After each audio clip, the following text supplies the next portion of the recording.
10 miracles avaient lieu pour nos ancêtres à l'époque du temple. Lo hipila isha merear besara kodesh. Jamais une femme n'a fait de fausse couche à cause de l'odeur qui régnait dans Jérusalem des sacrifices. L'odeur extraordinaire qui sentait bon. Rear besara kodesh. Cette odeur de grillade, pas de grillade qu'on mange nous. Il y avait une odeur, quand on dit ishe rear nichoach l'Hachem, c'était une odeur aussi bonne pour Hachem, ça allait au-delà de la viande. Il y avait rear exceptionnel. Et on dit, et pourtant on sait qu'une femme, lorsqu'elle a une envie, il faut absolument qu'elle l'assouvisse. Sinon c'est dangereux pour elle et pour le bébé. Miracle, cette odeur, on ne pouvait pas l'assouvir. On ne pouvait pas manger du corban. Il n'y a jamais eu de fausse couche à l'époque du Beth Amikdash. Velo Isriar Bessara Kodesh Meolam. Jamais la viande des sacrifices ne pourrissait à Jérusalem. On était à l'air libre. Bien que cette viande en plus, on pouvait mettre 2 jours et demi, dans certains cas, à la manger. Une viande qui reste 2 jours et demi après avoir été grillée et qui reste mangeable et qui ne pourrit pas. Et on sait combien la température monte à Jérusalem durant particulièrement l'été. Becholzot, malgré cela, l'eau He'ela abasar yara. Jamais on a senti une mauvaise odeur de cette viande de sacrifice.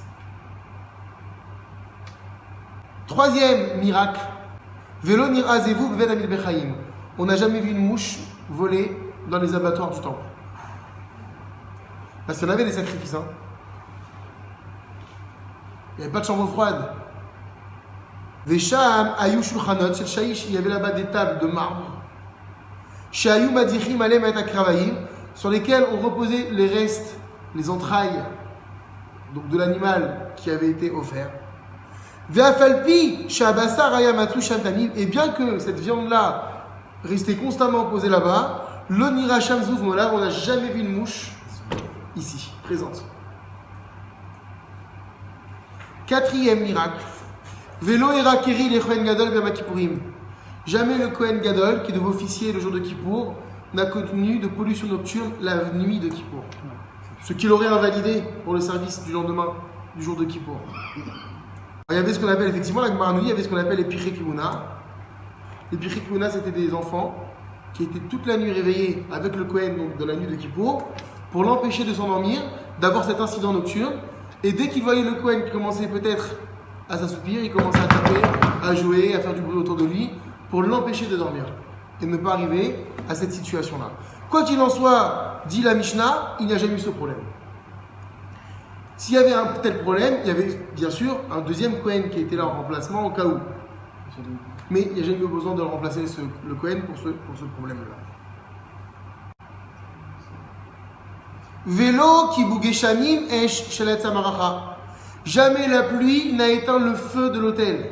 Rappelez-vous, une des mitzvot consistait à ce que l'autel soit constamment, le bois qui était sur l'autel soit constamment en train de brûler. 6e miracle. Vélo natsecha aruach et amud yashan. Jamais le vent n'a fait vaciller la colonne de fumée qui devait monter de l'autel jusqu'au ciel. Elle allait droite jusqu'au ciel. Vélo nimtsa pesul ba Omer. On n'a jamais trouvé une invalidation au Omer. Qu'est-ce que c'est le Omer? Si on n'avait pas offert cette mesure d'orge le 16 Nissan, on n'avait pas le droit de manger la nouvelle récolte. On allait récolter dans le champ cette mesure d'orge et on allait l'offrir au temple. C'est ça le Homer. On n'a jamais trouvé une invalidité dans le Homer qui était offert au temple. Ou bishté alechem également, jamais d'invalidation dans les 2 pains que l'on offrait. Quels sont ces 2 pains, ces 2 chalot? Regardez le Kéati. Sheuvu minachita chadasha bechagashavot. Ces 2 pains que l'on offrait à partir du blé nouveau à Shavuot. En passant, vous avez vu que le lendemain de Pessah, on offre le Homer, c'est l'orge. Et à Shavuot, on offre du blé. Toute l'idée, je vous rappelle, du Homer, on a dit, et la raison d'étudier les Pirkei Avot, c'est qu'on doit s'améliorer, se parfaire pendant cette période. L'orge, c'est la nourriture de l'animal.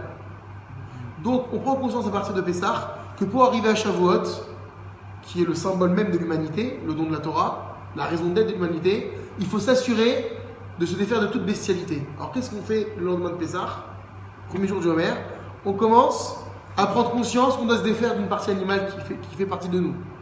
Comment? en offrant à Hachem une nourriture qui s'appelle de l'orge, qui est de façon générale, même si des hommes en mangent, mais qui est surtout la nourriture animale.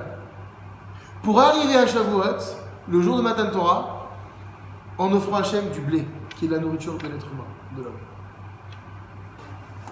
Amdim tsefufim ou mishtachadim revachim. Le 8e miracle qui est relaté dans la Mishnah dit que Amdim tsefufim kishayu Israël olim la regel aïta tsifut rabba ba'azara. Lorsque les enfants d'Israël montaient à Jérusalem pour les fêtes, ils étaient dans l'enceinte du temple qui pouvait recevoir le monde, extrêmement à l'étroit. Ça veut dire quoi le mot tsaf? C'est quelque chose qui flotte sur l'eau, tsaf à la maïm. Un objet qui flotte sur l'eau, on dit qu'il est tsaf. Ça veut dire quoi qu'on était tsafouf? C'est foufim. C'est qu'on était tellement à l'étroit qu'on flottait dans les airs. C'est-à-dire qu'on se maintenait les uns les autres, à tel point que certains ne touchaient pas le sol, ils partaient avec les pieds. Tellement qu'il y avait de monde. Mais quel est le miracle?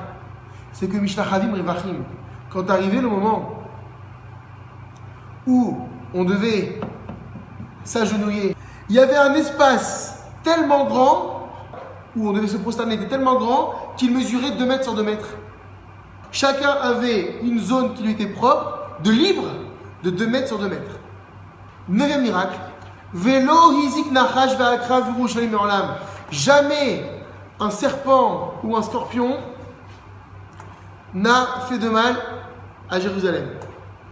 Afalpi shalu mitzuim sham marbe.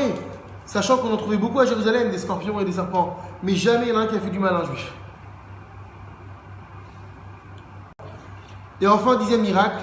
Velo amar adam lachavero. Jamais un homme a dit à son prochain Tsarli amakom she'alim b'Yerushalayim. C'est trop étroit pour moi ici pour que je passe la nuit à Jérusalem. Première explication, il y avait de la place pour tout le monde, pour dormir à Jérusalem. D'après d'autres, on n'a jamais entendu dire à quelqu'un, un homme dira à son prochain, c'est trop étroit ici, financièrement parlant, pour que je passe la nuit ici. Ça veut dire que il y avait des auberges, il y avait des choses comme ça, les gens qui étaient de passage, particulièrement pendant les fêtes. Et ça devait donc monter les prix. Jamais un juif a dit je suis obligé de sortir de Jérusalem pour aller passer la nuit. C'est-à-dire que Hachem, à ce moment-là, il envoyait la bracha pour pouvoir être tranquille quand on montait pendant les fêtes. Et lui, le Barthénora, il dit Veni achol ladour, que je ne puisse pas habiter. Il va au-delà de passer la nuit, lui. C'est trop cher, Jérusalem, pour que je ne puisse pas habiter là. On n'a jamais entendu ça à l'époque du Beth Amikdash.